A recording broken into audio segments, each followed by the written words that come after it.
Assalamualaikum warahmatullahi wabarakatuh. Bertemu lagi di channel Masdin Media. Hari ini tanggal 9 Juni 2020 adalah video saya yang selanjutnya yang membahas tentang PPDB di Provinsi Jawa Timur untuk tahun 2020-2021. Perlu diketahui, pada video saya sebelumnya tanggal 8 Juni 2020 saya telah melakukan proses pra pendaftaran, kemudian proses ambil PIN untuk lulusan Jatim 2020, dan telah mengupload beberapa berkas SKL dan kartu keluarga yang dipersyaratkan pada saat proses pengambilan PIN. Hari ini saya akan mencoba untuk login kembali untuk memeriksa apakah PIN sudah bisa didapatkan. Oke, langsung saja saya akan menuju ke menu pra pendaftaran, kemudian ambil PIN dan pilih kategori lulusan Jatim 2020, sama seperti yang telah dilakukan pada proses yang sebelumnya. Oke, kita masukkan nomor ujian nasional dan nomor induk siswa nasional. Kemudian kita centang saya bukan robot, kemudian klik tombol login. Oke, halaman ini menyebutkan bahwa pengambilan PIN PPDB Jawa Timur 2020, proses pengambilan PIN selesai. Selamat, pengambilan PIN telah berhasil dilaksanakan. Jadi tanggal 9 Juni 2020 berarti PIN sudah bisa diambil setelah proses yang sebelumnya, yaitu mengupload berkas SKL dan kartu keluarga. Jadi bisa diperiksa nama, kemudian nomor ujian nasional dan PIN. Ya, PIN sudah ada di bagian ini. Ini silakan diarsip kemudian disimpan untuk digunakan pada saat proses pendaftaran yang sebenarnya. Kemudian jalur pendaftaran yang tersedia disebutkan ada 10, mulai dari afirmasi keluarga tidak mampu, afirmasi buruh, afirmasi wilayah, jalur pindah tugas untuk orang tua, kemudian anak guru dan tenaga medis, jalur prestasi lomba, jalur zonasi khusus SMA, jalur reguler khusus SMK, dan terakhir jalur prestasi nilai. Oke, jadi setelah ini kita bisa kembali ke beranda atau logout setelah menyimpan PIN yang telah didapatkan. Kemudian langkah selanjutnya yang harus dilakukan adalah kita harus menunggu, karena saat ini masih tanggal 9 Juni 2020. Untuk proses pendaftaran kita bisa melihat di jadwal, di menu jadwal ini bisa kita klik. Kita bisa melihat jadwal lebih detail terkait proses pendaftaran, bisa dilakukan mulai tanggal berapa sampai dengan tanggal berapa. Oke, kemarin adalah pengambilan PIN tanggal 8 Juni sampai 20 Juni 2020. Jika sudah mendapatkan PIN, maka selanjutnya akan beralih ke proses pendaftaran.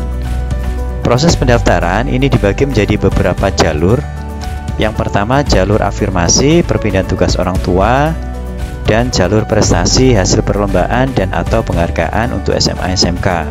Yang kedua jalur zonasi untuk SMA.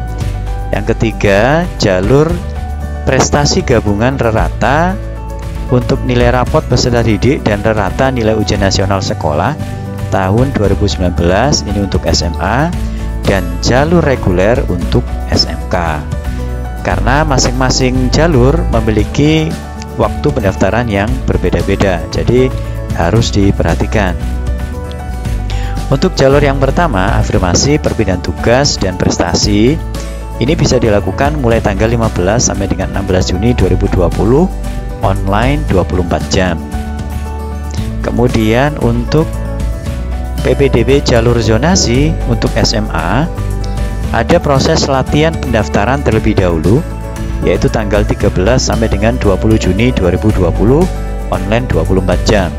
Sedangkan proses pendaftaran sebenarnya itu dimulai tanggal 22 sampai dengan 24 Juni 2020, online 24 jam.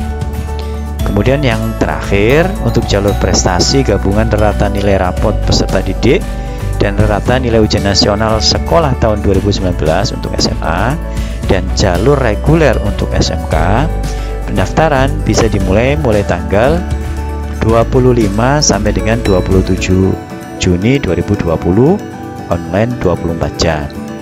Nah, sambil menunggu waktu pendaftaran dimulai, maka bisa menyiapkan beberapa berkas yang harus diupload nantinya. Bisa dilihat pada menu prosedur. Jadi untuk prosedur PPDB Jatim 2020 ini bisa dilihat mulai dari persyaratan, tahapan pendaftaran sampai dengan tata cara daftar ulang. Untuk tata cara pendaftaran bisa kita lihat pada tab tata cara pendaftaran. Ini bisa kita klik, maka di dalamnya ada informasi secara detail apa saja yang harus disiapkan pada saat proses pendaftaran. Jalur afirmasi untuk SMA SMK, nanti login ke laman ini dengan menggunakan NIK dan PIN yang sudah didapatkan, kemudian memilih satu sekolah yang dituju, mengunggah bukti keikutsertaan dalam program penanganan keluarga tidak mampu dari pemerintah pusat atau pemerintah daerah yang berupa KIP, jadi harus disiapkan dulu KIP-nya, kemudian KIS, kartu keluarga sejahtera, kemudian kartu bantuan pangan non-tunai, dan atau surat keterangan tidak mampu. Ini nanti dalam bentuk foto yang harus diupload ke menu pendaftaran. Khusus jenjang SMK dengan persyaratan tertentu, calon peserta didik harus mengunggah surat keterangan tidak buta warna dan atau tinggi badan. Jadi harus sudah menyiapkan surat keterangan tidak buta warna yang menjelaskan juga tinggi dan berat badannya.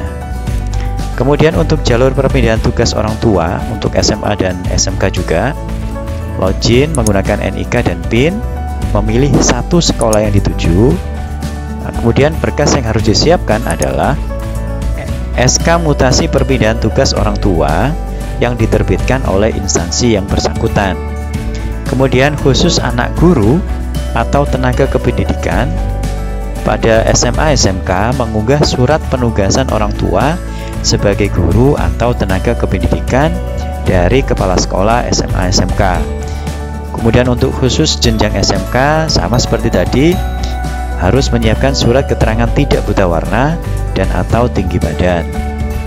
Kemudian untuk jalur prestasi hasil perlombaan dan atau penghargaan untuk SMA SMK, login ke laman ini dengan menggunakan NIK dan PIN, memilih satu sekolah yang dituju, mengisi data prestasi dan mengunggah bukti dokumen prestasi. Jadi ini harus disiapkan juga dokumen prestasinya. Kemudian khusus jenjang SMK harus sudah menyiapkan surat keterangan tidak buta warna dan atau tinggi badan. Kemudian jalur zonasi khusus SMA, login ke laman ini menggunakan NIK dan PIN, kemudian memilih 3 sekolah yang dituju. Khusus peserta didik jalur inklusi, menunggu hasil asesmen awal, ya bisa dibaca. Kemudian yang dikeluarkan oleh lembaga psikologi atau ahli yang berwenang untuk inklusi. Kemudian jalur prestasi gabungan rata nilai raport dan ujian nasional sekolah untuk SMA, login ke laman ini dengan menggunakan NIK dan PIN, kemudian memilih 3 sekolah yang dituju. Kemudian yang terakhir adalah jalur reguler untuk SMK, termasuk jalur inklusi. Login ke laman ini menggunakan NIK dan PIN, memilih 2 kompetensi keahlian pada satu sekolah atau 2 sekolah yang berbeda. Ya, jadi perlu diperhatikan, memilih 2 kompetensi keahlian pada satu sekolah saja atau 2 sekolah yang berbeda yang masing-masing adalah 1 kompetensi keahlian. Kemudian karena ini khusus jenjang SMK, otomatis harus sudah menyiapkan surat keterangan tidak buta warna dan atau tinggi badan. Jadi sambil menunggu waktu pendaftaran dimulai, segera siapkan berkas-berkas yang dibutuhkan sesuai dengan jalur pendaftaran yang akan dipilih. Demikian informasi yang bisa saya sampaikan, mudah-mudahan bermanfaat. Saya akhiri, Assalamualaikum warahmatullahi wabarakatuh.